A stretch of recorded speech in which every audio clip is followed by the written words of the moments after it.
Hey, Nick. Hey, Chase. It's that time again. What time is it? Time for Fuck This Place! I think we're going to drop those guys. If anybody wants to drop that, we can start using it, and I'll show you. 100%. Speaking of, there's a chopper outside of my apartment. Oh, is there? Yeah. I didn't hear it. I get so paranoid about stuff like that. Oh, about sound or just about yeah, choppers just, coming after you? Yeah, I just get so paranoid about choppers trying to get me, dude. I hear you. That's all the meth.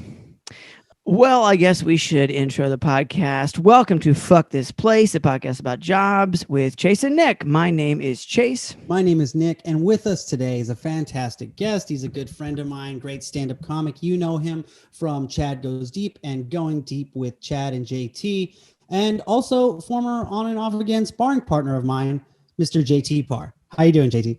What's up, dude? It's good to be here. Good to see you again, man. It's been a minute.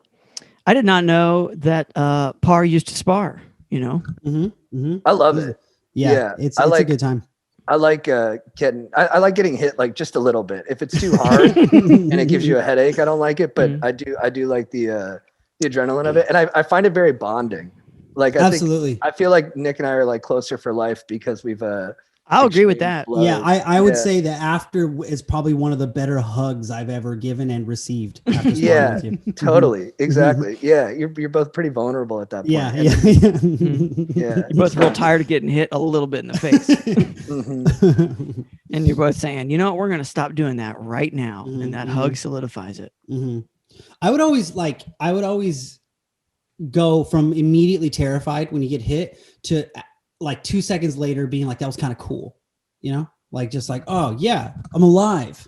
Yeah, you survive it. That's so true. I was in a fight one time in Laguna Beach, like with these other bros, and and a guy punched me, and then we just like shook each other for a couple seconds, and then the whole thing got separated. And as I was walking down the street, I touched my nose, and there was like just like the teensiest bit of blood, and I was like, oh! I was like, I'm bleeding!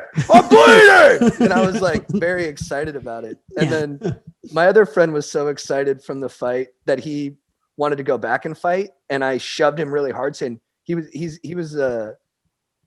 couldn't get in trouble because he was like and he's an athlete, like a high profile athlete. So I like shoved him, and I was like, don't get back into a fight. And then after I shoved him, he was like, don't shove me. And then he and I almost because there was just so much free floating.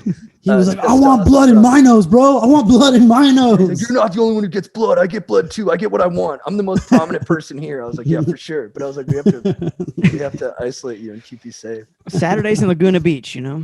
Dude, they go off. It's a really rough part of this world. Yeah. People don't know. Well, JT, we should probably get to our first segment that we like to do on every podcast. It's a segment we call "Fuck This Place?" where we decide if we would work somewhere or not. So you're originally from the OC area, and so we've actually pulled some Craigslist posts from the Orange County Craigslist, and we're going to read a couple and decide if we would work there or not. So the way that we're going to select them is I'm going to read 3 titles. You're going to pick the one you don't want to look at, and then we'll click on the other 2. Does that make sense? Copy. Okay, sweet. So first, we'll figure it out as we go along. First job title is Zoom style video. Second one is, and this is extremely Orange County, all caps, surf warehouse in San Clemente needs retail associate, media creator. All right. And then the last one title is promote political book. So which one do you not want to click on? Zoom style video, surf warehouse in San Clemente, or promote political book? Yeah, I'm ready to 86 number 1. Okay, yeah. Okay. Because we all know how to make a Zoom style video, and what could you possibly want from us, you know? Okay, so let's take a look. I guess let's go straight for the surf warehouse because we all know we got to check out what's going on there. So you guys should be able to see my screen. Yes. Oh yeah. So again, the title for job post number 1 is Surf Warehouse in San Clemente needs retail associate, media creator in, you guessed it, San Clemente. And there's a couple of pictures that we should comb through first. First picture, surfboards. And I would say I would not call this a warehouse. I understand how you could want to call it a warehouse. I would call this surfboards in a store. that looks like a warehouse. Or like a large garage, Yeah, like storage facility. Like there's the classic, like, you know, I'm just saying, like, these ceilings look really nice for a warehouse. Mm-hmm. It looks like they have a projector going on. There's a movie playing. There is a bit of a projector situation going on back here. What do you think over under they're playing Lords of Dogtown? I think they're playing the chive. Socks, man. Nice socks. They got socks? That's a quote. No, that's a quote from Lords of Dogtown. Oh. It is a quote. Yeah, I was thinking they were just playing that. You know that channel that's on like bars that don't want to pay for cable? That's like an internet channel, the Chive. Yeah, the Chive. It's just all yeah. like people eating shit on scooters and stuff. I'm hoping they're playing that, but it probably is like an actual surf video. Is my there's always time for the chive at a bar. I mean, I'd say so. And there's surfboards. I don't know surf brands, but they look like, you know, they don't look like bad surfboards. This board in front looks cool. This one right here with the wood. Yeah, that looks nice. It's got some wood, a fake wood on the top, and a little black trim on the side. Yeah. They look like surfboards. They don't seem to be particularly like. It's obviously it's not like one brand. You know what I mean? They all look different. Yeah, they're all set up like they're in line at a concert. These surfboards. Yeah, they're coming to see. They're coming to see Incubus. Nice, dude. Mm-hmm. And then there are also of note. There are skateboards in the back too, like decks. Oh yeah. Oh, there are. Yeah. So anyway, I mean, I'm not saying that they're not a warehouse, but I just wanted to say like a little bit like maybe this is just an Orange County warehouse, you know. And then pick number 2 says stray boards. It's like obviously like maybe another part or like their office or something. Mm-hmm. And there's a board. I mean, and a foosball table, which, you know, probably helps the sales. And then pick number 3, it's obviously the back of that same warehouse, which I guess I'll call this a warehouse. Again, surfboards, foosball. And there is, in fact, a Lords of Dogtown or surf movie up top. And then pick number 4, I'd say this is my favorite. Yeah. Yeah. Is a dude. That guy is every member of Third Eye Blind.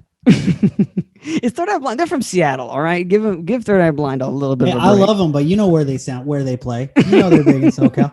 I think Stephen Merchant was valedictorian at Berkeley. Oh, really? Really? I don't know. Maybe not valedictorian. But he studied English. Everyone who goes to Berkeley is valedictorian, is my understanding, if you graduate. But yeah, so there's a dude, and I would call this a pretty classic OC dude. JT, would you concur?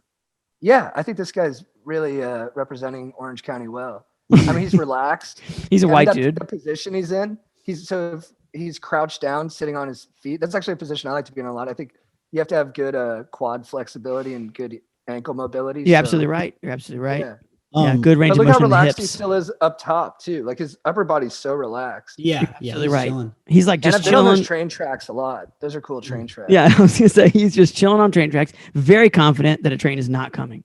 Yeah, he's dressed like my creative character from the first Tony Hawk game.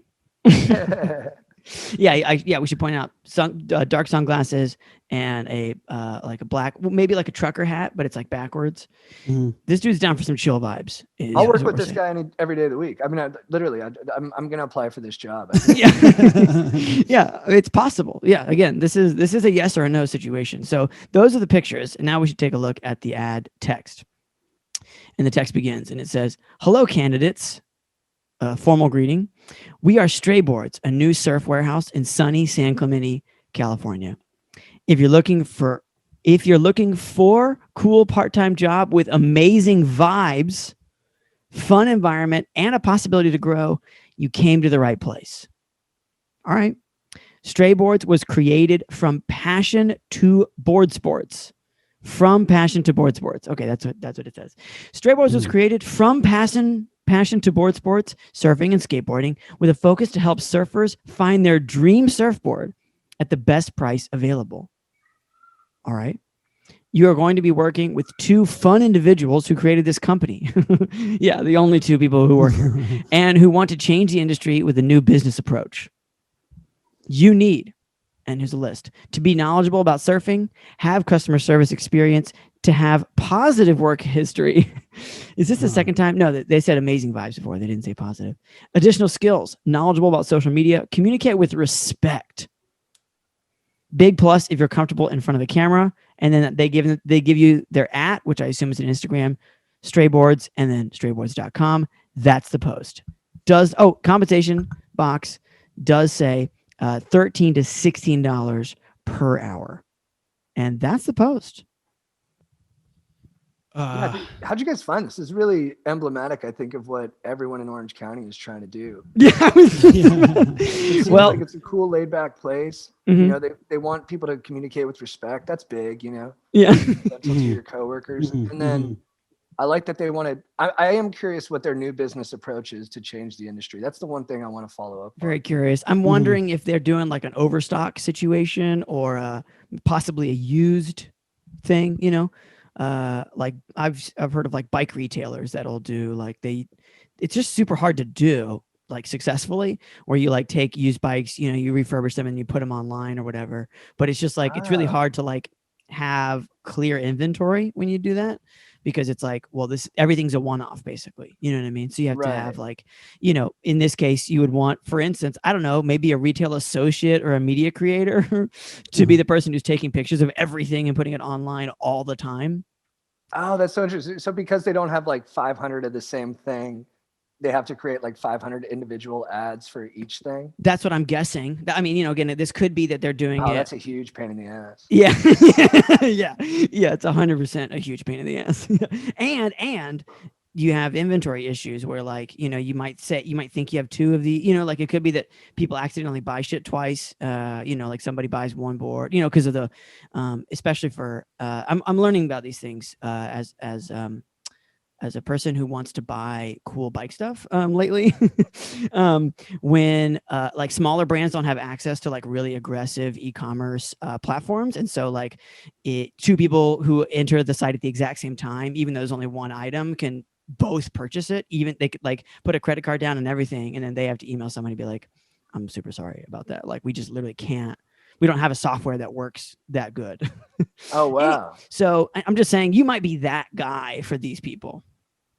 And Which that kinda sounds a little undermines less repeat business, right? If you have that kind of bad experience, like do you go back to those sites where you got boned out of a well, in bike? that case, in my case specifically, it's a brand that I respect a lot, and I understand that they're a small shop, and so it's just like, yeah, man, you know, it's, you know, you Costs told no us when the big. sale goes live, it goes live at 10. I signed in at 10:30. You know, you get what you get.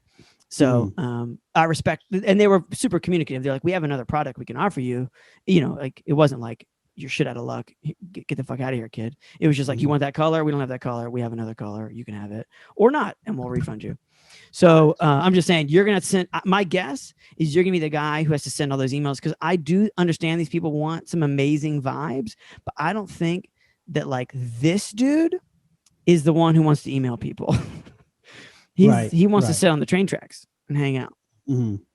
Yeah. They want like someone to clean up the boards. They want a rebound guy, someone getting in there and doing the dirty work. Yeah, they got two. Man, I think you're the third person who works here, because you're working with two fun individuals who created the company. Those are the two founders, right? And they're just like, they've been doing this for, I don't know what, 6 months, 3 months. And they're just like, man, this kind of sucks staying at this register all day. Like, yeah. I started this company because I wanted to surf. Let's get somebody else in here and see if we can't make them. Yeah. Looking for a Velma. Yeah. I like the you know, if you're the third person though, there's a lot of room there for you to kind of carve out your niche at this company. Agreed. Yeah, 100%. I was just gonna say the same thing. Shoe Dog, you know, the Phil Knight about Nike. I feel like every dude's read that book, but I've not read Shoe Dog. No, I got 2 copies of it, so I can. Okay, great. Yeah. Yeah, it's not that good until he starts talking about Nike. But how long does it take for him to talk about Nike? It's like 80 or 90 pages. He kind of talks about like his college travels and getting broken up with, and you're like, I think someone else would be better at writing this stuff. But then once you start talking, like, yeah, maybe you should get a better ghostwriter or a ghostwriter. Nike. But his buddies who got in early, you know, they're living the dream now. So of course, I don't know if this company's got the upside, but if you're looking at that CEO on the train tracks, I don't know. I think that's the kind of guy I'll follow into battle. Yeah, I do appreciate that it's a long sleeve. I really appreciate it's a long sleeve cotton tee, you know, because that Southern California, you know, it gets cool in the mornings and you want to have that long sleeve, but you don't want it to be like thermal, you know. That guy could be 25 or he could be 45. Oh, 100%. Yeah. Yeah. Yeah. I think I was agreeing with John in that, like, if these guys become a success, these two guys, like if they make it, because part of me thinks that they could just be like, yeah, dream's over, bro, and then they just like disappear into the fog, you know. But like, Or they just go out for that last wave. Just yeah, like at the end of, and then Point you Break. never see him again. And Yeah. so, but like if you make it, because you will have done so much dirty work for them in the beginning and help them keep their vibes so good that you are bulletproof after that. As far as anyone else comes in, they're like, no, you don't mess with Velma because she's, she's taking care of us. Yeah. I mean, So I think, it's a roll of the dice, but like all business is. But if you get in with these guys, I think they will ultimately get your back. I'm also going to side a little bit with JT on this one, in the sense that, yes, there's room for growth. And like, even if this goes south, like my guess is these people are being bankrolled in some way. You know what I mean? Either they have a lot of money or they're paying, again, this guy could be 16. It could be his mom's money. Or, whatever, like they've got enough money. They've got some runway is my guess. They got some capital. Yeah, more runway than they really deserve, but they have it, right? So you could for sure come in, be an organizational person who like literally just takes pictures, like basically learns some shit, and pivot to somewhere else and be a better paid Velma for like other people. You know what I mean? Like, this is like managing e-commerce, or maybe not e-commerce, maybe it's just retail. In which case, if it is just retail, if you're applying to this job, you should introduce the idea of e-commerce to these dudes, and also and take advantage of that. So there is a chance it's going to be It's going to be chaos, but it's chaos that you could bend in your favor. Is, I guess, the where I'm siding with JT on. Do you think that this is? I'll call this guy Steve. Do you think this is Steve's first like business endeavor where he's the head of the operation, or do you think this is like his third or fourth crack at it? I was going to say third, because I think he tried to do it all himself once, bombed hard, got a partner, learned a lot, but that kind of fizzled. And now he's like, I think I could do it again with my new knowledge. That's where I think he's at here. And look at that smile. It doesn't seem like he's any worse for the wear. It doesn't look like those earlier defeats have gotten to his heart at all. No, you're absolutely right. There's no forehead he's line. Still the same. Yeah, he's still the same Steve. I love that. He maintained his optimism. I was just trying to notice, like, it looked like there was like a ring on his finger, but it's difficult to tell. Could is that a Band-Aid? It's a Band-Aid. Is that it could be a Band-Aid. Yeah. So he's taking some bumps. Yeah. But how do you get cut there? What do you do to get cut? You fall on your if you're when you're skateboarding. Yeah, that could be. That could happen. Could be. What do you think he was closing the garage of the storage thing and it is like it hit his hand on the way right at the very end there? You know. I'm also gonna say I do believe this person has had another job, and it's mainly because of the shoes. These are like Sperry's, aren't they? These seem like nicer shoes. These are not Vans. They kind of like at first glance you think they're Vans, but these are a slightly nicer brand of shoe here. So again, I think this guy's. I think kind of regardless, he thinks this is gonna work, and even if it's tanking, people who like, I think his posy vibes may destroy the business eventually, but either way, you're going to get an extra, whatever the timeline is, an extra 3 months out of just being there, because he thinks it's going to turn around. So again, I think for you, it might be a half decent situation. Do they let you smoke weed there? They got to. I imagine maybe not in the shop, but probably out back. Maybe that he's probably on a smoke break now. Can you come in baked? Because I think I think this dude might be. I think he might be ayahuasca only. Okay, yeah. He got that. He got that Band-Aid from punching a seagull while he was on a bad trip. Yeah, it was an imaginary seagull, but he got a real wound. Yeah. And that's how he knew that he was going to go vegetarian. I had a boss who did ayahuasca, was vegetarian for 2 weeks. Wow. And he was like, I'll do fish. And then we had like a taco night and he was like, I'll do beef. Turns out you're still a mean person, Yeah. It's that ayahuasca's not going to fix you. 13 to 16 an hour. If you can argue for that 16, you really got to, you got to push for that 16. If you can get there, then I think you got a fighting chance at making this work. Absolutely. Yeah. I'm gonna say not fuck this place. Yeah, I'm kind of with it. I don't know that they would hire me because I have not great vibes. We all know who they would hire in this trilogy. In this trilogy, yeah. I think John, JT got the best vibes. I think in this group, JT, you have the best vibes. You got the best joie de vivre. What, dude? No, come on. I think that's because of the Aspira decor that you guys create on this podcast. So yeah, again, I would just say, I wouldn't pass them up, especially if they came knocking on my door. I definitely wouldn't pass them up. No, I'm in. Yeah, I think I'm kind of. All right, I think great. I'm kind of into. So just not fuck that place. Half decent job opportunity. This person could be a psychopath. There's only one way to find out. Okay.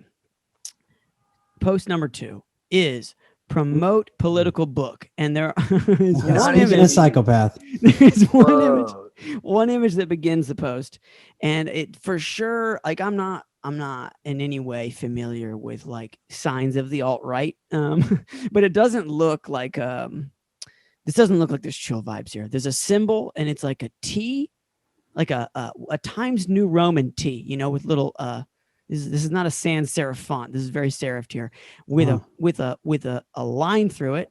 One could even say a cross to some degree.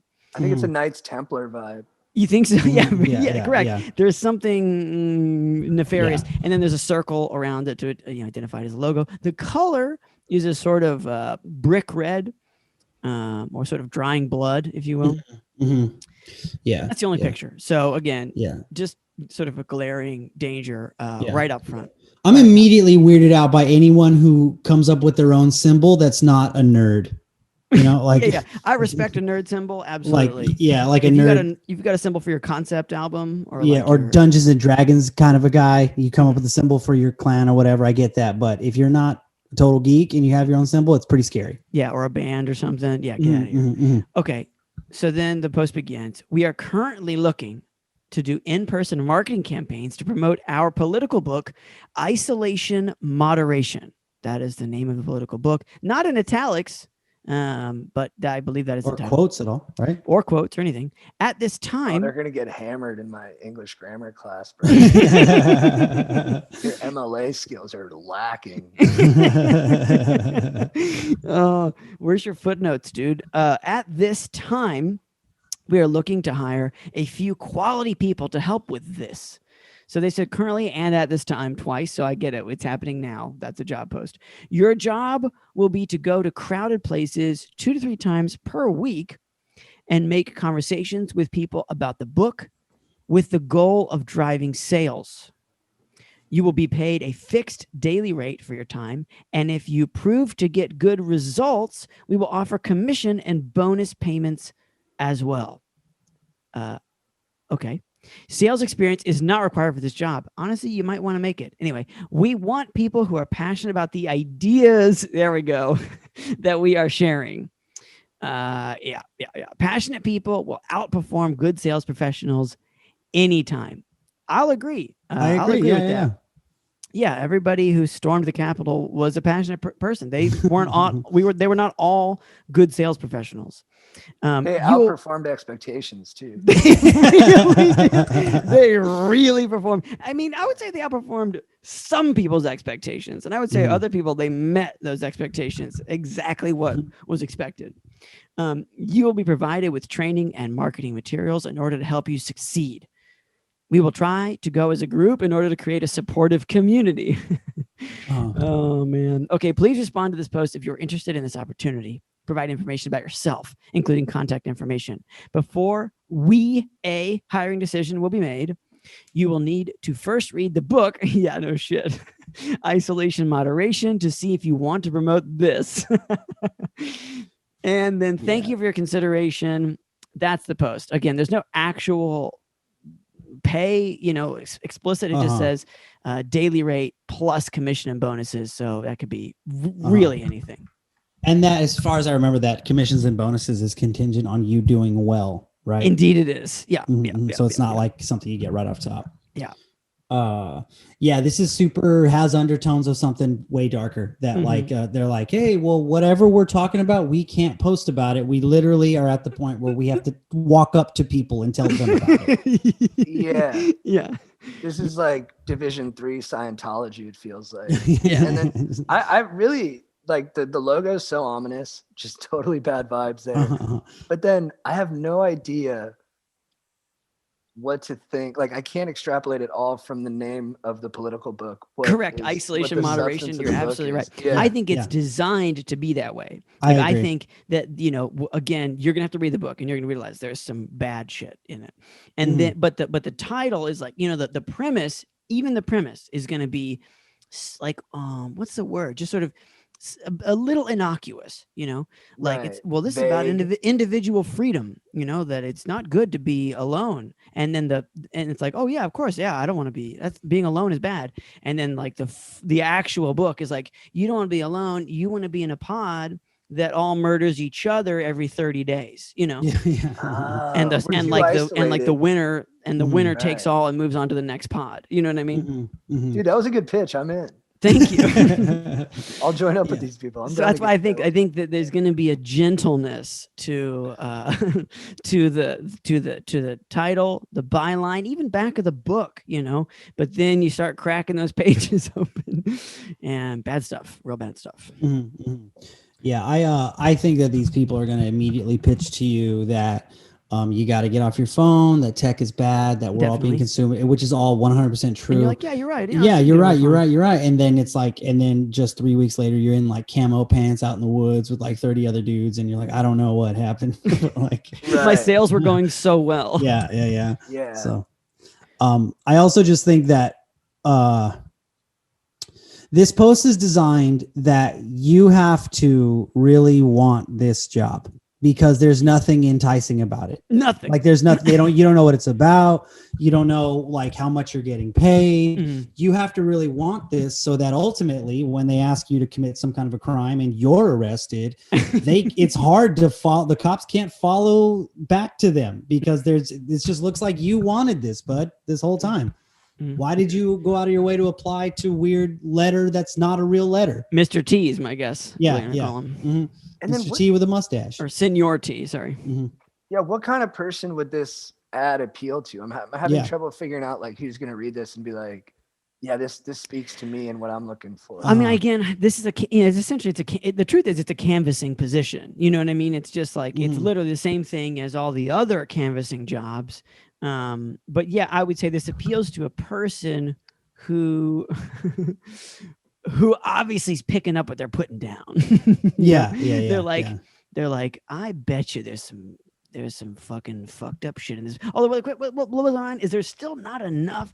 Even if, let's say, this is like a Jordan Peterson level, alt-right sort of thing, where it's sort of like individual promises, also trans people don't exist, like it's like, oh yeah, like, yeah, I keep my promises, clean my room, and then just like people deserve to die or whatever. They haven't even laid enough of those nuggets in, so I hear you, JT, on the sense that like who are they trying to hook? Because it's obvious that there's a language here, but there isn't even enough of it to like really, again, it's obviously it's gotta be some like OA, like what's that, One American News Network shit. Like it's obviously like we're past Fox News at this point. Like we're diving deep. Whoever this person is not here to talk about like global warming, like those people just say that. We need like two sentences. Like, do you feel trapped by contemporary culture and technology? Do you feel like your masculinity has been taken from you? Absolutely. And then if it had that, I'd be like, okay, like, yeah. we know where we're trying to get here. Yeah, dude, I'm feeling like a puss. I need a puss and a group of homies to kind of boost me up. And if that means, we end up in some dark places, so be it. I'll take it for the bonding. Yeah. Absolutely. But yeah, again, there's no meat here. So that's why it must be that it's they don't even like, again, for the selling the book maybe, but for you're going to read the book and it's got to be like, we are trying to bring about the end of days. Yeah. It's gonna be like, oh yeah, chill vibes. And then the very first guy you meet is going to have this symbol tattooed on his knuckle, like on his finger, like you're gonna be like, oh, this is like Simpsons Stonecutters kind of shit. Mhm. Yeah. And he's like, help me in the kitchen. We're crushing up these pills and putting it into the soup that we're making. For All right. Yeah. I mean, if that's what I got to do. Yeah. You like leeks? I grew them myself. He's just like grinding it up. He's like, so where are you from? I'm really down. I swear to you, I'm down to do a book club with you guys and read this book. Yeah, I'm gonna say no, just because I don't want to. Here's the thing: this guy is gonna want to talk to you. You know, yeah. And I really don't care what he has to say. You know, like I just don't want to hear him talk. It's gonna be long phone calls. He's gonna teach me about sales. You know, and he's never sold a book in front of the Apple store in his life, but he's gonna be like, you know, it's all about passion, it's all about drive. And I don't want to. I've already received sales lectures from people who were like probably better at sales than I was, but I didn't like it then, so I definitely don't want to do it for this 91-page book. So I'm gonna say I'm out. Yeah, I'm gonna say I'm out just because I feel like I would get arrested. Like at some point, I'm gonna get arrested for this, and they're gonna be like, "Well, what even is this symbol on the front?" I'm like, "I don't know. Maybe his middle initial is F and it's TF. I don't know." And then, bam, I'm in jail. Yeah, no idea what's going on here. I think I'm gonna say yes for a very specific personality flaw that I have. I love when people I'm talking to like think I'm ignorant, and I think this guy would really like just think I'm a dummy, and it would really.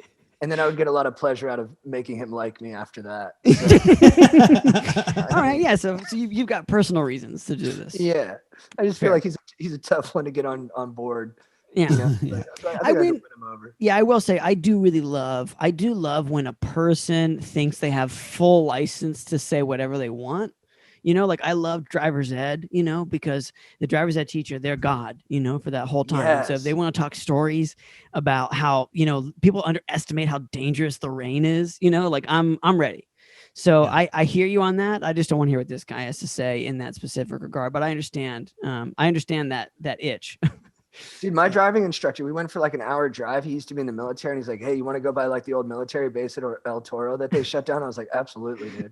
He went over there. He's like, "Yeah, I lived there with my wife right before we split." I was like, I don't know. It was really nice to just like a tour of heartbreak. Yeah, exactly. It's like that episode of Pete and Pete where that bus driver. Do you guys remember this on Nickelodeon? That show Pete and Pete. I remember Pete and Pete. What there was I think it was one of the first episodes. The young Pete got stuck on a bus because there were two bus drivers that broke up, and the guy bus driver was giving the kids a tour of his relationship with the other bus driver. And so he just continually drove around town and been like, "This is where we first met." Anyway, eventually he got off the bus. Yeah, it was totally like that. Exactly. All right. Well, dude, Pete and Pete was a good show. It was a great show. Fuck some of those places, but other places maybe. What's up, everybody? What's going on, guys? Wanted to remind you that you can text the podcast anytime you want. Night or day, whenever the hell you want. It's fine. It's the number is 470-BAD-JOBS. The actual numbers are 470-223-5627. That's the number. So yeah, anytime you want. Like I said, middle of the night, whenever. We don't got jobs right now. Whatever's going on with you is going on with us. I mean, absolutely. Maybe you still have a job and it's like shitty. You can tell us about that. Mm-hmm. Maybe you don't have a job and it was shitty before. Maybe you're getting one of those weird like temperature forehead checks right now. For sure. You want to pull out your phone and just say, you know what, fuck you guys. I'm going to text 470-BAD-JOBS. 470-223-5627 is the number. That is the number. And you can also call us if you want, but I mean, whatever. It's your choice. That's the point here. JT, what's the first job you ever had? Dude, I was like pretty spoiled. So I didn't work until I faked a job when I was 18. I told my dad I worked at the Marriott as a pool boy, and I just borrowed my friend's uniform and just leave every day in it. And then just go work out and go to the beach. One time my dad came in to visit me and I like faked it. I was like, and there was a girl in like the rental shack and I was like, "Hey, can I like pretend like I'm in here with you?" And she was like, "Oh, that's kind of fun and exciting. Do it." But then like, I think one of the valet guys was like into her. And so he came over and said, "Hey bro, you can't be here. You're going to get her in trouble." And it was literally as my dad was pulling up and I was like so mad at the guy. I was like, "Just stay out of it, dude. It has nothing to do with you." And he's like, "No, you can't do this." And as I was walking out, my dad pulled up and I was like, "Hey, I'm on break. Let's go to Subway." And he didn't find out till like years later, which was nice. Wait, back up. Yeah. what the fuck? So your dad was pressuring you to get a job, and you're 18. You said. I was 18. Yeah. Okay, and so he was like, you got to get a job, and then so you just were like, you just picked a place, and instead of applying, you just said you worked there. I think I did end up applying, and I had some friends who actually worked there, and I just never went all the way through with it and actually got a job there. I think I thought at the beginning of summer that I would work there, and then at a certain point I was like, nah, I'm not going to do it. And then I just kind of pretended for a month or two. Like you did Joker, where like he pretends he has that girlfriend. Exactly. but you did it with your job. Yeah, I was a little bit more memories. I would make up stories though when I got home. I was like, oh, my manager, Steve. It's the only name I can ever make up. I was like, he's a dick. And then my dad was like, what about your coworker Steve? Wasn't he a dick last week? But I was like, why is everyone there named Steve? I was like, it's crazy. They just hired a lot of Steves. Yeah. It's kind of Steve Town. It's their policy. So you put the pool boy uniform on and you just leave and you just do whatever. You just for 8 hours, 6 hours. Yeah. Yeah. I'd go to the gym and then go to the beach, and that took up and then go to Wahoo's Fish Tacos, and that was a whole day. Man, dude, that sounds like a great job. That's a great job. Yeah, I was gonna say, well, I would recommend it to everyone. Not only is this a great job, but like this is also the exact opposite of like, you know, the trope of like the man in his 50s who's lost his job he was like a clerk at something, and he just can't bear to tell his wife and his children, like his kid wants to go to like Yale or something, you know. And like at the end eventually someone finds out or like drives off a cliff or whatever. But this is like just the absolute most fun version of that you can possibly construct. The stakes were a lot lower, and the disappointment wasn't as crushing. But I think I waited till I'd actually had a few jobs before I confessed to my dad that it was all a ruse or whatever. Yeah. So what did you? I'm sorry, but what did you tell him? And then how did that all play out when you were finally like, hey, now that I actually have a job, you should know I've never had a job. Well, so first, my friend's dad almost outed me because we were like all getting on a plane together, and he's this Scottish guy. And he's like, "Hi, JT, I'm gonna tell your fucking dad that you never had a fucking job." And I was like, "Don't you?" I was like, don't do it. I was like, you better not fucking do it, Finley. And he was like, I'm gonna fucking do it, because he's kind of a madman. He's like, I just want to see your fucking dad's face when he finds out you never had a fucking job. And then I was Finley is so intense. Yeah, he was like former special forces and Finley. In interrogation. Yeah, he had that level of. It's really he's an intense guy. And then his son was there, and I was like, Ross, you know, I know so many secrets about you. I was like, if your dad does this, I'm blowing you up, bro. Right. I am blowing you up. Fuck. And then Ross like looked in my eyes, and I was like, I was so like at an 11. I was like, I'm serious, dude. And then he was like, duh, just cool it. And then I was like, oh, okay, we're okay. Whoa, this is intense. This is yeah. So, you guys getting on a plane? You guys getting on a plane? Yeah, we're all going to Cabo together. And then and then Finley, I remember Finley, I was like, I know so much shit you don't know, Finley. And Finley was like, I know everything. And I was like, you think you know everything? I was like, you don't know shit. I was like, I'll blow this whole trip up. I was like, don't you say a word. It was like this weird. And then it was like two people just holding grenades. Yeah, exactly. Mutually assured destruction. Yeah. I was like, we're going to ruin this trip for everybody. And then it cooler heads prevailed, and we just moved on. Why? If Finley just wanted to do that to fuck with you, how did Finley find out that you didn't actually have that job? I think one time we were joking around with him about it. He like just loved. Ross probably told him because it was funny. Yeah. No, it's pretty funny. And then we were like, and I was like, it is funny, and we can laugh about it. I was like, but I hadn't gotten a real job by this point. And like one of the few things I could tell my dad, because I like failed out of school too. I was just such a idiot. One of the few things I could be is like, but Dad, I had that job one time. So if I would have lost for a long time. If I would have lost that, like, I don't know, my dad might have stopped talking to me. So I was like, it's not the time to tell him. But then after I'd had a few jobs, I finally was like, hey Dad, remember that we were at dinner one time and we were all telling funny, embarrassing stories. And I was just like, okay, now's the moment. And then I told him, and he was just like, you son of a bitch. But he laughed. He wasn't that mad. Because I never got my paycheck. And he'd always be like, when are you going to go back to the Marriott and get your fucking paycheck? And I was like, soon, Dad. He's like, and he'd always bring it up. He's like, you're such an idiot. You had that job. You never even picked up your paycheck. And I was like, yeah, no, I'm an idiot. Yeah. And then, you took it for years. Yeah. I was just like, this is better than him thinking I never had the job. Yeah. Man. So how long did you pretend to work there, you said? like a month or two, just for Okay. basically summer. So Yeah. when he's talking about that paycheck, you mean like your final paycheck or whatever? Just Yeah. a Like what- paycheck. Okay. Just any paycheck. And then my friend Joe faked a job there, and he actually like did the whole. He like faked a paycheck. He like photocopied and stuff, but I didn't have the wherewithal to even do those extra steps. What is the ratio at the Marriott of employees to people pretending they work there? That summer, it was about 50-50. 50-50? Like 9 of us were like, Okay. but that's good. That's, I mean, like if you're doing that by yourself, that's like trying to rob a bank by yourself. That's gonna be fucking hard. You got a team. You guys can like work with each You other. can bounce each other You off, increase yeah. those odds of success. you got your driver, you got your like marksman, you got your You got tactical the, guy. the tech guy. Yeah, we The had guy all in the the van just being spots like, I filled. can't do it. There's the one guy that's like kind of sensitive. Like he's like, there's a guy yelling at all the hostages, but another guy going like, hey, it'll be okay. Don't worry. You know, chill. Yeah. Right. Yeah. There's the guy who like likes to kill the hostages, you know? Yeah. You gotta put him on a leash. He's like, hey, you looking at me? Yeah. Are you Yeah. looking at me? I'm like, hey, cool out. Yeah. Cool out, Yeah. Wangro. Cool That's out. the guy's name in Heat, Wangro. So that's you guys, That's but the at guy. the Marriott. That's the guy who the comes Marriott. back into the neighborhood and like tears his Marriott shirt off every time. You're like, dude, we need. It's hard to get these shirts. Low profile too. Low profile. He'd be at bars being like, "We faked our jobs." I'm like, "Keep your mouth shut." Yeah. Man. Yeah. It's like Goodfellas in that way. Totally. Yeah.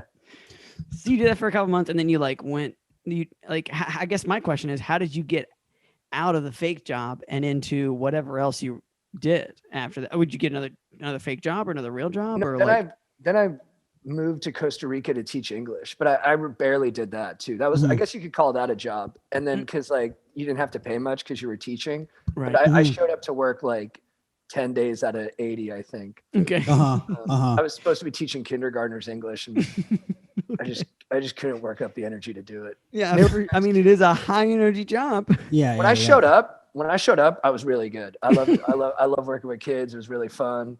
I think I had good energy, but I just at a certain point I was like, I don't think I'm going to be able to teach these kids very much. And I just not through any fault of their own, just mine. Yeah. Oh, but then one time, so I started doing more sports stuff, like helping out with like organizing PE and stuff for the kids. Yeah. And they were like 13-year-olds, and we were in this kind of like at this like all boys school, and the kids were getting super unruly.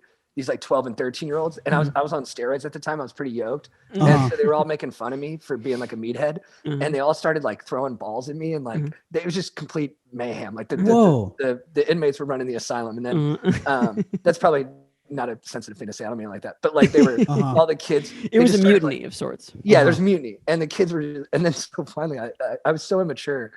I took one of like the hard rubber, not that hard, but like one of those rubber balls that has some like weird kind of texture to it. You know, it like hurts when you even hit your hands with it. Oh yeah. And it's got a little skin on it, like a little. Yeah, I know what you mean. Yeah, exactly. It's kind of like gravelly almost. And then one of the kids who was being like the meanest little fucker, who just kept like chucking him at me and was kind of getting everybody fired up.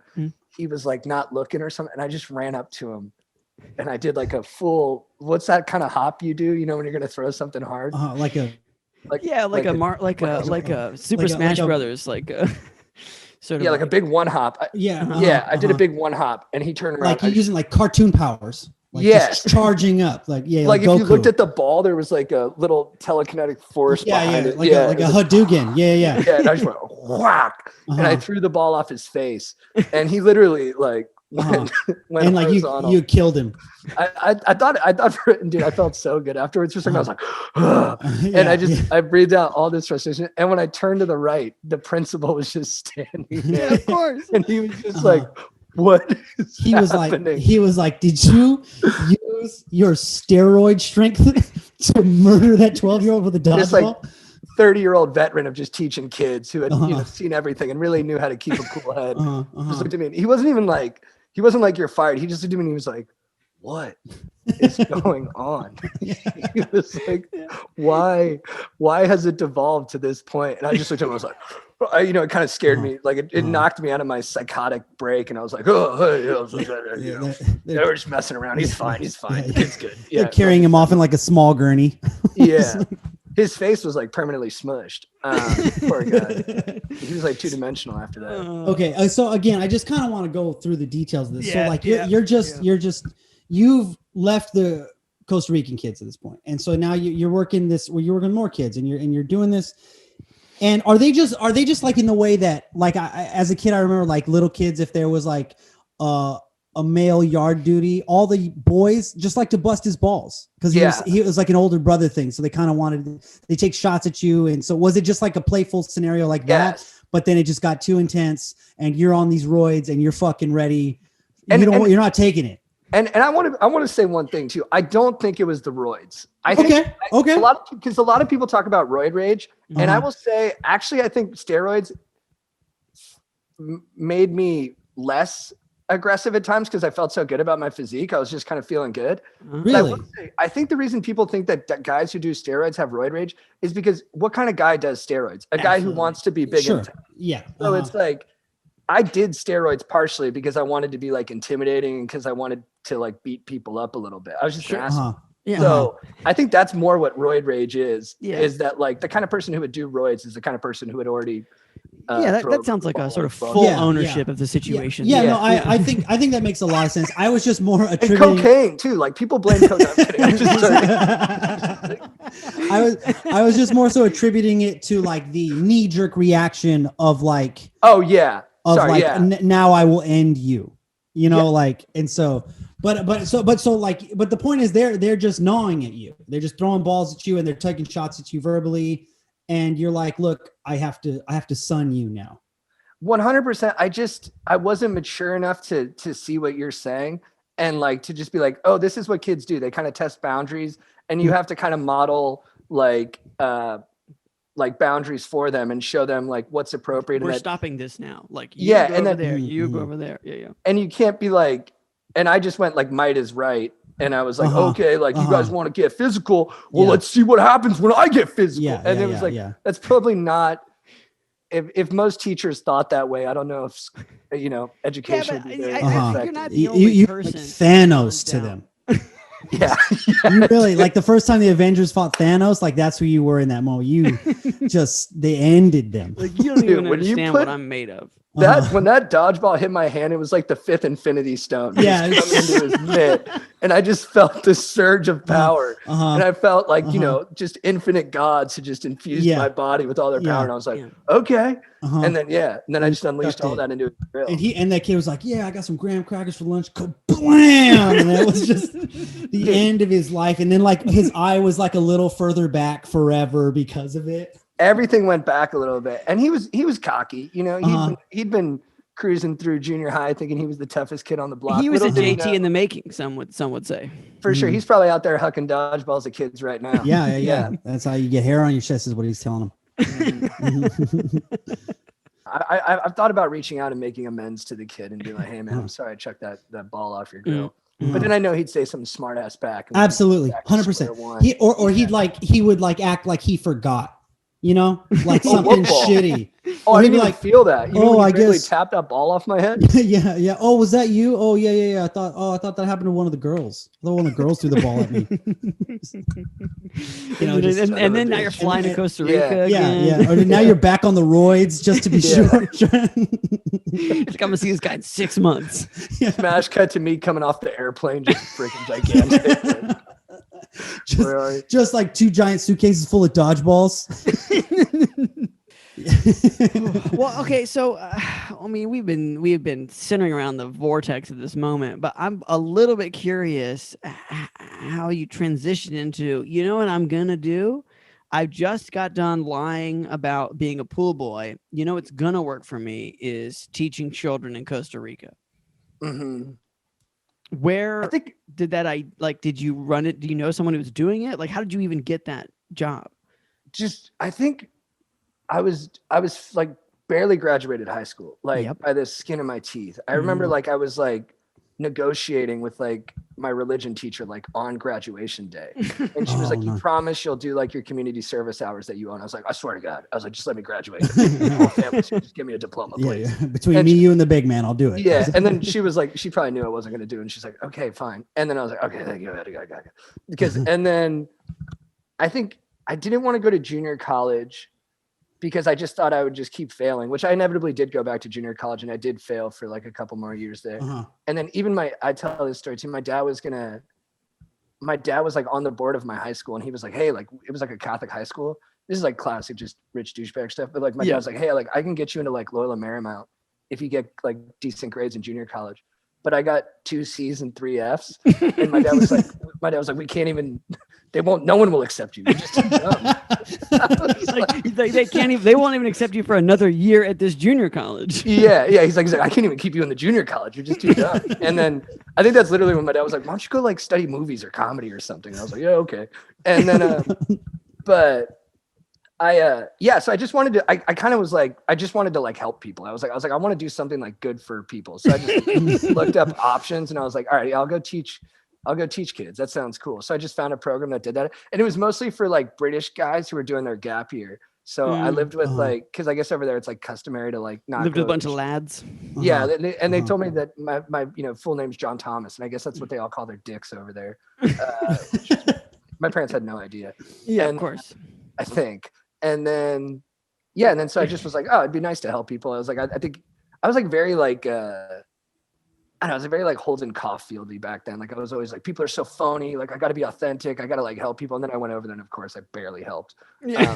You like, hurt a child. I like literally hurt a kid and walked around most stages just eating chicken and like going to movies. But so like, was it like a term that you served? Like, was it like a school year or did they kick you out because you didn't show up or like what? No, they didn't. Or because you killed that kid. They weren't that hard on you about any of that stuff. You know what I mean? It was pretty loosey goosey. I just did a semester there. So I just did like a 3-month term or something. Got it. And then I came back to junior college, failed all that. And then I went and studied, I went to New York Film Academy, like the worst film school in America. But actually I had a really good teacher and I really enjoyed it. And then just cause I was always big into like film and stuff like that. Yeah. Yeah. Man, what a journey. Okay. Yeah, it's been great. So that is that's like phase 1. Yeah, phase 1. That is your first job, including the job you pretended to have. Okay, so JT, what is the worst job you've ever had? Worst job.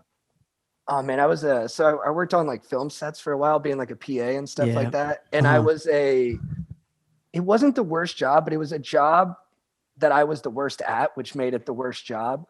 Okay. I went from PA and then I started working on locations. And I guess for your listeners, like maybe they don't know, like locations is like you find the places that they're going to film TV or movie scenes in, and then you work out deals with the owners for how long you're going to be there and how many people are going to be there and all the parameters of the shoot.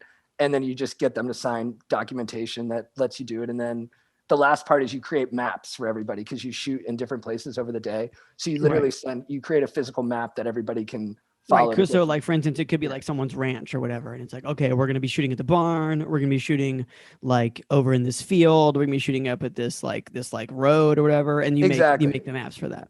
Yeah. And this is where you park for the first part. This is where you park for the second part. This is where like the closest hospital is. And you just kind of give everybody the logistics for that stuff. And it's totally antiquated to have to make the map because everyone has, Google Maps on their phone now. Correct. But people are suckers for like how things work in the past, keep doing it that way. So yeah, I had to, and I was horrible. So I did all my locations jobs at this like cool alt comedy company. And then I don't know why I put quotes up. It was really cool. And then and I really enjoyed working there. And then I don't know, or maybe I was doing that to alt. I don't know. But good question. Yeah. And then I was doing that, and it was kind of, you didn't have to be, everyone knew me there. So I didn't have to like work at like an industry standard to keep my job. I just had to like put in max effort and be like easy to get along with and do what my bosses said. But then after that, I got recommended to be locations on a Christian movie just for like some reshoots that they had to do. I'm sorry if this is all like super like, no, carry on. Inside baseball. No. And then, so I was like, oh yeah, I want to try a different company. I want to like spread my wings and see if I can do this other places. Dude, all my weaknesses came out so hardcore. and the thing is, I present well when I first meet someone at a job. Like I'm very good at like the interview process. They're always like, yeah, they're like, hey, this guy's going to be good. And I'm like, I'll pick up your phone and I can do like the jargon and all that shit. And then they were like, this guy's going to be really good. And then when we actually had to shoot for those couple of days, like I would just get emails every day being like, hey, your maps are substandard. No one can tell where they're going. And I'm like CC'd with like 30 people on here. I'm like, that's the worst part about working jobs like that is that you have to do emails with like everybody having visibility on it. And you just feel so self-conscious. And yeah, they would just tell me every day that, because when I first started my locations job, I had a girlfriend who was good at graphics, and she would do all my maps for me. And then and then we broke up. Suddenly it's just hand-drawn maps that John, they're on napkins. Just macaroni. Is it macaroni art? I just took her like map template and I just kept like layering over it. But it was like clear that it wasn't like always meant to be the map that I was using it for. Yeah, it's because it's not the same place. Yeah. And so I just compensated by just doing a ton of Adderall. And I remember I did so much that people were having a hard time like looking at my face. Like I just was so yacked out. I was like, because I just knew I was doing such a bad job. Like I was just fucking stuff up left and right. Like we were shooting outside of like a CVS and we didn't have permission and they were going to boot us. And I had to like beg them to let us stay. And like our trucks didn't fit. I had like the wrong metrics for that. And then I just was on set and I was just like, and then I remember one of the guys was like, "Hey man, are you okay?" And I was like, "Yeah." And he's like, "Your face is making me uncomfortable." Uncomfortable. And I was like a pariah on set because I was so bad at my job. No one wanted to talk to me or hang out with me. Yeah, so like this kid's gonna just rub off on you. Yeah, and they were just like, "Fuck this guy, he sucks." And so everyone kind of was off in their own little pods, and I just remember I was alone. And even like super basic stuff, like you get reimbursed for your mileage. I always just had my friend at the old company do my mileage sheets for me. And then so they gave it's so basic to do your mileage. Like this is something, PA learns day one. I got my mileage and I was there for like an hour trying to figure it out, like texting buddies I had worked with. And I was like, "How do I do my mileage?" And they just kept being like, "Hey, where's your mileage sheet? Where's your mileage sheet?" And I was like, I don't know. And then I feel like I'm really coming across like an idiot on this podcast. And then I was just on this like, job. And then I was like, and then I finally got it back to him. But that was, and then I was in the bathroom and I was super nervous and I had my phone in my hand and I was so yacked out. I dropped my phone into the toilet and it broke. Which is bad. And so I didn't have and you're on set. Like people are calling you all the time. And I just didn't have a phone for the last half of the day. And, but you know what? I got through it. And that was the last time I ever worked locations. I was like, I don't think I'm so you went from being like great interview, like maps are solid, to like no one talked to that guy, he's on drugs. Yeah, I think it was like a 3-day shoot. And yeah, by day like the plume was off the rose or whatever they say. Yeah, like I went from being like, "Hey, who's this young buckaroo?" Like, I'd come on set. I was like, "Hey, everyone thinks I'm cool." I'm kind of like, God. "Yeah, I kind of know what's going on." And by day 3, everyone was like, "Hey, we're all going to go get beers. Hey, it was good to meet you, man." And then I was like, yeah. And it was pretty. You're just like in the gutter, like just like completely passed out. So you went through a breakup in the 3 days, or this was. No, we broke up like when I was still working at the other company. And that paints a better picture. Like, okay. So it's a nasty fall, but it's not that. No, it wasn't as precipitous as I. Yeah. It was more of like, it was a little more gradual, but it was just, I was working at a company where my weaknesses weren't as glaringly obvious to everyone. Cause I kind of had worked there for so long. I knew how to just get by.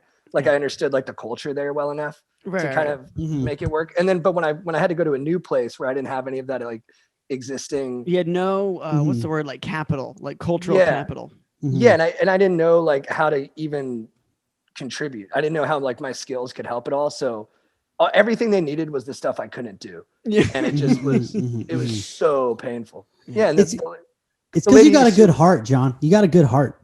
Oh, thank you, man. I appreciate that. I think that's what comes through is it's just like your effort is always 11. Like your willingness to be down is always 11. The Adderall is always 11. It's just but it's like you're even diving into things where you don't have the skill set for it because you're just they can tell you care. Down. The problem is you just cannot do the thing they asked you to do. I would tell my boss I'd be like on Adderall, and yeah, it does help you kick down some doors if you want to have that energy. And I feel really, but also made me like suicidal later. So yeah, I was gonna say there's a downside. Yeah, you burn fast, but you blow up pretty quick. Yeah, or you burn bright, but it blows up pretty fast. Yeah, and then I would just go up to my boss, and he'd be like, hey, like those gardeners, can you get them to turn off their leaf blower? Like that's like a classic assignment. I'd be like, Yeah. I would fucking love to do that, Sam. I'll be right back. And I would just run over there and I'd be like, hey, what's going on, guys? And I was good at that stuff. Okay. But yeah, I couldn't, anything with email, I was like, you got the wrong guy. Which is a lot of that job. I mean, Yeah, it's most of it. I think so many jobs you can like move up the ranks by just being an effective emailer, by having like a good agreed. Just responding quickly. and knowing like how to, like how much information to put in there, knowing like how to pass the buck to another department. Absolutely. Knowing like what's like the kind of confident tone that you need in those things. Absolutely. Putting dates and times in bold, you know? Yeah. Like that. Yeah, just even the way you set it up and make it The look format. pretty. Oh, love a good looking email. That's even, I heard Tony Gilroy talk about writing scripts, and everyone like he was like on Brian Koppelman's podcast, and they were like, Tony, your scripts look the prettiest. Like the way he does like scene to like dialogue and all that stuff, it always just looks right on the page in terms of how it fits. And I have none of that. I'm like, I got no flair for that shit. None. So then that shoot was over, and then did you go back to the cool thing, or did like were you just a drifter at this point, like just in the wind, hitching trains? No, so that you kind of, but like I just kept doing the Adderall, and I stopped working for a while. I was just living off my parents, but then I started watching a ton of webcam porn, and I already had a porn problem, and then it really eroded my brain, and I genuinely did get like to a point where I was suicidal. And then my parents had cut me off because my dad was like, what the hell is all this shit? And I was like, I'm addicted to webcam porn. My dad said the funniest thing. He's like, JT, there is free porn on the internet. Like, yeah, no, I know. And then, Dad, that's not how the addiction works, but I appreciate it. Of course. But he said the funniest thing too. I was like, I think I'm addicted to webcam pornography, and I think I need to get some help. And my dad was like, I think you need to get a fucking job. And it was everything he said was totally fair, but we were just approaching the problem from different perspectives. Dude, you put your dad through some shit, man. Yeah. Like, well, yeah. It just keeps coming back to that. Like, I know your dad's hard on you, but man, this is incredible. Yeah, that's the thing. He is pretty tough on me, but he's also extremely like nice and generous. He's a complicated dude. We both are. And then yeah, actually after that, I think I tried to be a substitute teacher for a while. I took like all the tests, didn't go through with it. And then I just drove Uber and did Postmates for a while. And then, dude, this is so funny. I'm really realizing that I'm a lot more stable and steady now, but I really was just a total liability for big chunks of time. Yeah. I was driving Uber, and I went out to Coachella, and I directed a video for Chad, and which I don't think we ever even posted. I don't think it came out very well. And then I just kept driving Uber out there, and I didn't sleep for like 48 hours. I was just being a madman. I was like, I don't know. Have you guys driven Uber? I've not, but of course almost every guest on this podcast has. Right. You get into, and I didn't do it for very long, but you get into this mindset where like, it's almost like a video game. You're Again. And then you keep being like, I should stop. And then you're like, oh, but it'd be so good to get to this number. It'd be so good to get to this number. Right. And Which then, again, for just a ballpark guess here, for a person who has perhaps addictive tendencies, not a great, setup. Totally. Yeah. It really feasted on that. So I just did it for like 48 straight hours. Jeez. And then I was driving home listening to Serial or S-Town, and I went to like change. So good. It was so good. I felt it kind of like just. They screwed I feel like the end, they kind of fizzled, but yeah. Yeah, I felt like they were just like, oh, we found this crazy person. Let's just get it. Yeah, you thought it was going to build to can. something, and it was in the end just like, oh yeah, we found a crazy dude, and he's kind of but he didn't help him. Right, and he was amazing. And then I was changing episodes. I looked up, car had stopped in front of me. I crashed into a car, and then I caused like a 4-car pile up. Okay. And then I remember I called my mom afterwards, and I was like, I'm so dumb. I'm dangerous. And so all this stuff had happened in like a year. And she's like, it's been a rough year. But then after that, things got better. And I just kind of, I figured it out. Yeah, a little bit. Yeah. Well, I mean, out of curiosity, no, I mean, normally we close the podcast with 3 questions, most of which are almost completely irrelevant by now. But out of curiosity, was there a turning point for you? Like what, like, and because I'm guessing there's people out there right now that are having some like a little bit of a chaos muppet. You know what I mean? They're just sort of like everything I touch disintegrates. Mhm. You know, Yeah. like what was there? You don't have to if you're willing. What like was there anything that really changed it for you? Yeah, for sure. I think it was a lot of things. One, it was that I'm a pretty honest person. I try to always be honest about like where I'm at and what I'm doing. Like even with the webcam porn, I would be honest about that stuff. Mhm. And I think one of the moments was my parents stopped believing me, even when I was telling them the truth. Right. Like, cause they Oh, just kind fuck. of, Yeah. they couldn't trust me. And so I'd be like, Uh-huh. no, I'm telling you the truth. And they were like, we don't believe you. Right. And my parents are pretty trusting. So to do that, Uh-huh. you had to go pretty far. And then once I started having like suicidal thoughts, Mhm. I just realized I had just taken it too far. And then I was relying on drugs a lot to do stand up and to perform Right. because I was so afraid of just being bad as myself. Right. And I think just from I just started going to sex addict meetings and I Mhm. started taking, I was doing therapy. I switched therapists and I just was like, you know what? Like, I'd rather just suffer as myself than keep suffering, trying to be Somebody else. somebody else or more Yeah. than I am. And So then like self Well, care. that's actually really amazing. Like, but like, I just real quick, when you said you were doing drugs like to perform stand up, was your thought process, I would rather be able to like blame this if I fail? Like, it's like, oh well, I was fucked up or whatever. Like sometimes you'll hear about athletes that'll like purposely not sleep the night before games or whatever to give themselves an out because they're afraid to just fail. it was some of that, but honestly, I was getting better responses from people when I was on drugs. I was doing, Right. yeah. Oh, Because I okay. just felt more confident and I wasn't Got it. afraid. The Adderall kind of made it so if a joke didn't go well, I didn't feel it. I wasn't Right. sensitive to it. Okay. But I wasn't really, but I also wasn't sensitive to, some of the good things that could have enhanced my performance. And then what happened too when I think the day my parents cut me off, I helped Chad write a city council speech. Yeah. Uh-huh. We go to like city councils and we propose like different causes that we believe in. Yes. That are like yes. broy. And then the day my parents were like, hey, we're kind of like done with you for a while, one of Chad's videos that I helped him with went viral. Yeah. And I think that was like they call it a God shot in the program where I was like, and then he was like, hey, will you help me like full time now? And I had been kind of reluctant to do that before. And then I was like, yeah. And then I just kind of invested I don't know. I just went all in on that. And then, so yeah, a combination of just getting help and then not doing drugs for a long, I haven't done Adderall since. And then just, yeah, I don't know. Just valuing myself more, I guess. Yeah. Just doing a little mop up. Yeah. Yeah. And just putting in the work, just getting all the muck out of the way and then just putting in the work. Yeah. Yeah. Mhm. Yeah. All right. Well, well, we typically close with 3 questions. We'll see what happens with them. First question is for the bad job. When were you done and how'd you quit? We know how that one happened because it was a 3-day job. You left and then we went on this giant spiral. So that was good. Question number 2 is, what's one good thing you took from that very bad job at the Christian movie set? Or well, it just let me know that I wasn't that, because at that point I'd been telling myself that I could move up the production ranks and that I'd go from locations manager to associate producer to executive producer to creator. You're like, this is what I'm gonna do. Yeah. And then it just it was nice because it really let me know like that trajectory is not going to work for you. For sure. For sure. Like you're not. Yeah. A no is just as good as a yes. Like if it's clear. Yeah, because there's other people who could really do that job well, and I wasn't ever. My skill set was never going to be that. Yeah, fair. Yeah. Well, then question number 3 is, it's been a pandemic. It's been going for almost a year now. How's that been going for you? What are your thoughts? That's an open-ended question.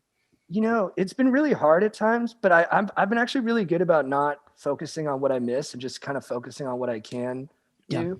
Yeah. I've actually had like a good pandemic. I feel bad saying that, but you're not the only guest. Yeah, that it comes up. Yeah. I lost a ton of weight. I started weightlifting again, and I'm like the strongest I've been since I was on steroids. And then I met a cool girl who I'm really crazy about, and we're boyfriend and girlfriend now. And then me and Chad have kept making videos and kept making stuff and kept like pitching things and just, you know, and it's not the same as it was. Like there's a lot less that we can do, but No, but I mean, like Just- you guys made that video where you went down to, you know, I don't know what beach in Orange County, and you were like Huntington, offering same as the people, yeah, South Park Huntington, beach, offering right? people's masks and shit. So like, there's Mhm. obvious material there. Yeah. You know? And there's still stuff coming up. And then I've managed to make make a living doing that stuff too. And it's just it's been, I don't know.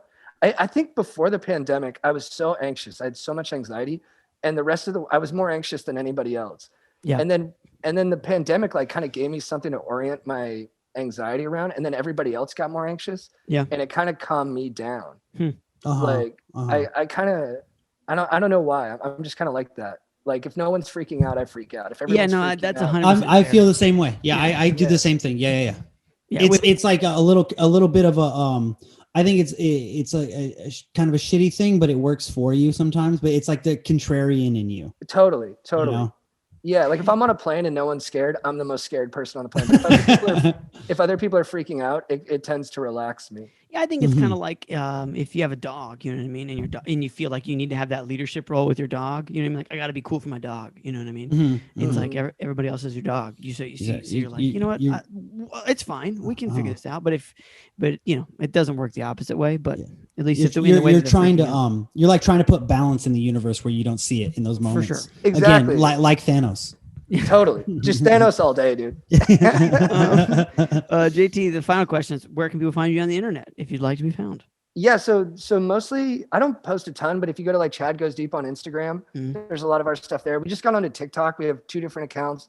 Randy 30-year-olds where we're basically just shirtless and dancing. And then and then we have one called How to Existence where we're trying to teach people like tricks for these are like the you know the pitches like how to navigate the world. And then it's Chad and JT Go Deep on YouTube, and then we have a podcast called Going Deep with Chad and JT. Tight. And we'll put yeah. links to all of that in the show notes. So if you're You guys are amazing. Yeah. If you're on YouTube, it's down here in the comments. If you want to see us on YouTube, it's FCK This Place. You search on YouTube. And if it's podcasts, at least on Apple Podcasts, you just swipe up and all the links show up. So they'll be there.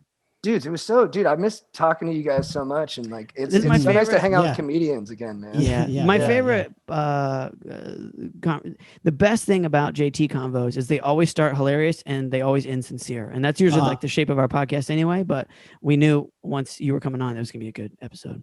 Oh, thank you We're really guys. excited to have Appreciate you. Yeah, I'm pumped to see you guys. Dude, I finally did stand up. Sorry, are we done? We can do this after. no, Fuck this whatever. place. We're done. Yeah, fuck this place.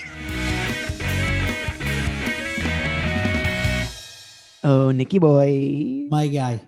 We got to ride in, my guy. My guy, we got to ride in. It's right in time, and we're Oh, in right man. in town. My favorite Uh, time of the pod. It's a good time, you know. Guest is Always- gone. We're just whatever. We're just whatever. hanging out. A little after hours in the shop. Yeah, they after. That's Mhm. when you turn the work lights off and you Mhm. turn that one like really cool lamp on, but you leave the Yeah, neons on, you know. Drinking a little beer. Yeah, drink a little. Yeah, crack a little something, you know. Mm-hmm. It always feels cool to drink at work for a minute, and then you're like, I gotta get the fuck out of here. yeah.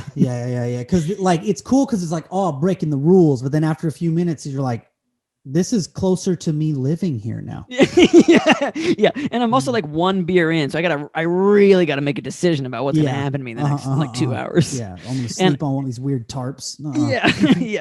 It's like I really gotta figure something out. That's why I never got the shift beer. I never did it at restaurants that I worked at where like people would sit and drink a beer after their shift. It's like, bro, Dude, restaurants are different though. I guess that's true. It is a nice place to be. Restaurants are battlefields. Yeah, you got to sit there and just like nurse wounds. You got to like put gauze on stuff, at the bar. Come back charred fingers and shit. But I just want to get out of here, man. Like I've been here for 6, 8, 10 hours. Like what do we need from each other? Anyway, it's right in time. If you want to write in, you can text us. It's 470-223-5627. That's 470-223-5627. Our write in today comes from a person named Mallory. Oh, Mallory. And Mallory begins. And it says, hello, Jason Nick. I love a good hello. We don't like at the beginning of a Craigslist post, but at the beginning of a write-in, I take it. Hello, Jason Nick. Long time from like episode 2. Oh, man. First to texter. I think Mallory means first texter. I have to say that I love your pod. Mallory. Thank you, Mallory. Thank you Mallory, for loving this stop. podcast. I can only take so much. Mallory, please. You're so good to me.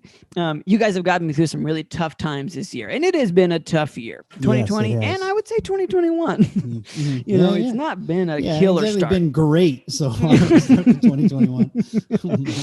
You make me laugh during the entire episode. Mallory, you really are being too nice at this point. I mean, again, I understand that's the point of the podcast. I love to play along and ask myself if I would fuck this place with every Craigslist listing. And that is part of the fun, I'd say. Yeah. If you're not playing along at home, that's fine. You can listen. It's fine if it's passive. But, it is a thought exercise. And I would say that it's not, explicit, that it's not our design, but like there is a little bit of like Craigslist, what do you call it? Best practices that we're trying to implement. If you are looking for jobs right now, because we've all been there, like there are some things to avoid. Obvious red flags, you know what I mean? Weird names, like contradictions inside the post. Yeah, absolutely. Jobs that happen to be listed under the same listing, And for listening to this pod, you're going to be able to filter them a lot faster. Lightning right speed. Through it. I mean, that's what we'd like to think. Mallory continues. I also think about how I would answer every question on the second half of the show. First and worst job. I have to say this was I have to say that was ecstatic.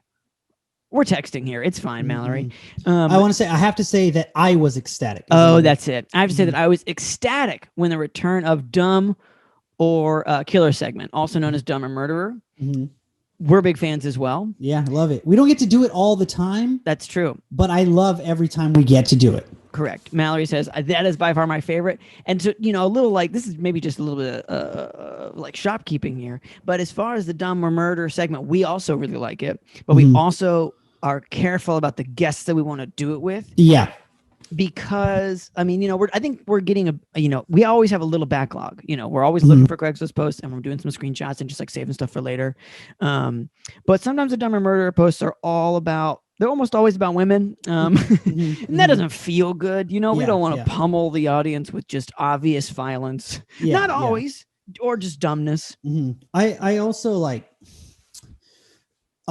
feel like it's important. Like we did one with Jesse Fernandez, right? And yes, we did. Yep. Yeah. And so I would think that the Jesse Fernandez Dumb or Murder may have inspired Mallory's writing. So I like it. I also think that it's because they are almost always geared towards women. I love a good Dumb or Murder that's geared towards men. I love it. I think we have a few in the bank, but I love those. But it's more important to me, and I think to us, to have like a woman sometimes field those, because it's really easy for me to call these dudes dumb, because if I'm applying for this job, I don't think he could kill me, most likely. You know what I mean? Like I don't have that. I have a general fear of being. You don't have murdered, that mechanism, but it's not that knee jerk over years thing. And years. Yeah, that girls have to go through where they're just like, fuck, well, maybe, like every date they ever go on is like, well, I hope genuine it's okay, problem. And so we don't, for these like kind of in the weeds reasons, we don't get to do it as often as we'd like. But when we do, chef's kiss. And we're always developing a backlog. Yeah. There is a random folder on my external hard drive that's just got just creepy shit that Chase is hung on to. Weird, and there are of course posts that we run into that we're like, that's not going anywhere. Yeah. Nick and I just share it, and then we just say, all right, well, we're gonna forget about this post forever. But the thing is, we're never gonna forget that post. Yeah. But we are gonna forget it sort of collectively. We got one coming out with this guy who's trying to sell T-shirts, and man, I'm really excited to do that one. Yeah. Yeah, that one could be a Dumb or Murderer too, to be honest. Yeah, that's what I mean. Yeah. We got T-shirt sales a lot more popular on Craigslist than I ever would have thought. I thought that would be more of a Shopify thing. Anyway, Mallory finishes. That is by far my favorite. You guys make me so happy, and I can't wait for every Tuesday for a new episode to drop. It is on Tuesdays. Yes, that is our day. Signed, little dash, Mallory. Your one and only YouTube viewer who got a shout out on the year extravaganza episode. Thank you. Fuck yeah, Mallory. Hell yeah, Mallory. That is correct. That we do have more YouTube viewers now. Yeah. Oh, cool. by like 4 or 5. That's not Oh, hell true. yeah. We got subscribers. I think it's Uh-huh. public. Like you can see we've got like 40 subscribers or something, Uh-huh. which Hell is yeah. great. Thank you very much. Uh-huh. If you're watching this on YouTube, thank you. If you're listening, thank you. We're just glad you're here. To be fair. I mean, if you got to go, fine. You know, I'm not holding you here, you know, Yeah. but thank you. So yeah, thank you so much. I did respond to Mallory really quickly and said, Mallory, what's up? Thanks for watching on YouTube. The rest of these nerds are missing out, putting the pod in their ear holes only, which I feel like is pretty true. But again, what matters is that you're here and that you're enjoying yourself. That's really all that counts. Absolutely. Thank you again for writing in, Mallory. Yeah, thank you, Mallory. And I know you've thought about how you would answer the first and, you know, the questions of the, like, you know, what's your first job? What's your worst job? If you would care to elaborate, we're all ears. Throw it out or all there. texts, you know. Throw it out. If Throw you it got a out. worst job, you know, We'll riff on it. it doesn't have to be a thing. It could just be, I worked for, you know, just with this like weirdo, you know, ice cream maker who wouldn't shut up about, you know. Yeah. I have a Benghazi or whatever. Yeah, I have old coworkers that will ask to be on the podcast, and I always tell them no because like they're like not artists, and that is something that we want. You know, yeah, and we tend to try to have people. We want to have people that have like something else that people can connect to after the podcast is over. Again, we like people. People are great, you know. But if like, you got something else for people to grab onto, if you like, for instance, Jesse Fernandez, you can at least like check out his like list of articles on The Onion. You know. Yeah, and so like, but what I mean is just then I'll tell them, but just write in because it doesn't like make your stories any less good. And then they go, oh, but I don't know what I would say. And I'm like, well, then maybe you shouldn't be on the podcast if you don't, you know? So it's like, but I encourage anyone to write in and just think about one job you had and think about the weirdest dude at that job and then explain why he was weird. And I guarantee you will be just running downhill in a couple of minutes if you just cue it up in your head a little bit, you know? Yeah, that's the thing. Is if you get mad, you're probably in the right spot. Yeah, exactly. If it's pulling something out of you, you probably are doing. It's probably a good. Your story. heart is just racing, texting. All thumbs. But I would love it. I would love to get more just write-ins and hear about stuff because that's kind of like. You know, Mallory, if you would care to, and again, I also understand it's like I don't want to give away stuff, you know, because like maybe I still work there or whatever. Yeah, sure. But you know, if something happened, let us know. Yeah, absolutely. Or you know, other stuff. You want advice? We're terrible at that. But you know, we could do it.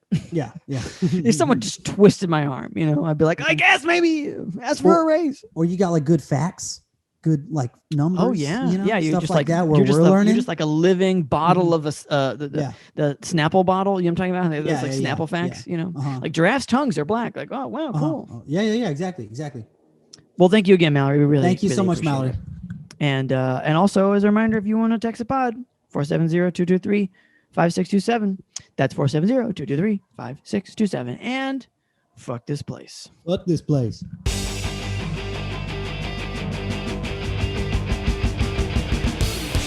Thanks for listening, everybody. Yeah, thanks for listening. Thanks so much for the 4-star review from ALX, AKI, Alaxi. Anyway, they write, great premise for a show. With some improved production and tighter editing, it could smash. I'll take it. We're bumping up the editing. We got separate channels for the sound now, so it's a better balance. Have you noticed it in your ear holes? Anyway, if you want to leave a review, you can do that. That's nice. Okay, bye for now.